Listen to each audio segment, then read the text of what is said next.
lagi bersama saya Ayu Rahmawati dan inilah Redaksi Mendalam Terpercaya. Lokomotif kereta api Jaka Tingkir dan rangkaian kereta api Serayu anjlok di emplasmen utara Stasiun Senen Jakarta Pusat Jumat pagi. Sejumlah petugas diterjunkan untuk melakukan evakuasi. Kampus Bina Nusantara atau BINUS di Kebonjeruk, Jakarta Barat terbakar. Kepulan asap sempat memicu kepanikan petugas keamanan dan sivitas kampus.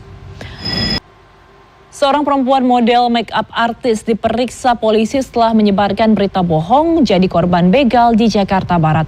Adapun di Kabupaten Bogor, salah satu perempuan pencuri ponsel milik seorang kreator konten di Photobox Mall di Jakarta Pusat ditangkap polisi. Kita ke informasi dari sejumlah daerah di tanah air. Kita awali dari Banten, seekor lutung masuk ke dalam toko busana di Pasar Bayah, Kabupaten Lebak. Keberadaan lutung membuat pemilik dan pengunjung toko panik. Kita bergeser ke Jawa Timur, pemirsa. Viral di media sosial, emak-emak pengendara sepeda motor terjatuh usai menabrak truk bermuatan tebu di Kabupaten Lumajang. Namun uniknya, warga sekitar justru ramai-ramai memarahi sang sopir truk. Selanjutnya kita berlayar ke Kepulauan Riau. 2 kapal jenis kargo terlibat kecelakaan laut di Selat Malaka. Akibat bertabrakan, kedua kapal kargo mengalami rusak di bagian haluan dan lambung. Kita simak informasinya. Demi mendapatkan bahan pokok dengan harga murah, sejumlah emak-emak di Mataram, Nusa Tenggara Barat rela berdesakan hingga berebut.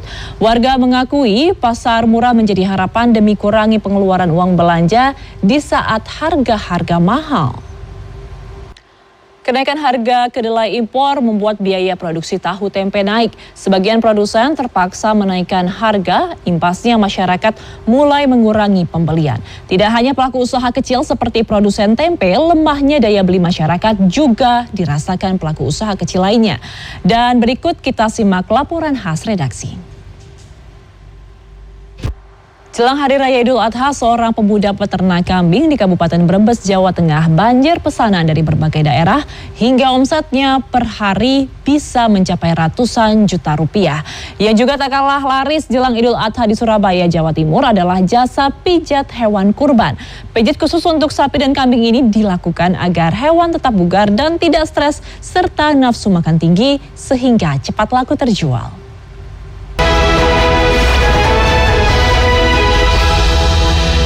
Blok M, kawasan yang sejak tahun 80-an sudah menjadi tempat simbol kejayaan anak muda, sempat redup di tahun 2000-an, kini Blok M kembali berdenyut seiring dengan makin banyaknya tempat makan viral serta akses transportasi yang semakin mudah dijangkau. Bagaimana warna-warni Blok M kini? Berikut liputan redaksi Sisi Kota.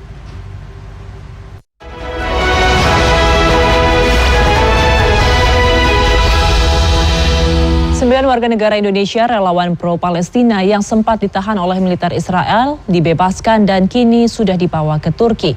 Kementerian Luar Negeri Indonesia mengecam keras penahanan 9 WNI dan kini sedang mempersiapkan proses kepulangan para relawan ke tanah air. Dan tuntas sudah seluruh sajian informasi mendalam terpercaya di redaksi hari ini. Saya Ayu Rahmawati pamit, tetap jaga kesehatan Anda. Sampai jumpa.